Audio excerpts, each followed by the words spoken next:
You ask Tiger to solve. This deals with linear equations with one unknown. The final result is x equals -6. Let's solve it step by step. Group all x terms on the left side of the equation. Subtract 7x from both sides. Group like terms. Simplify the arithmetic. Group like terms. Simplify the arithmetic. Group all constants on the right side of the equation. Subtract 3 from both sides. Simplify the arithmetic.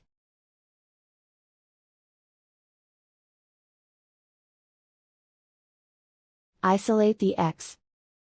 Divide both sides by -5. Cancel out the negatives.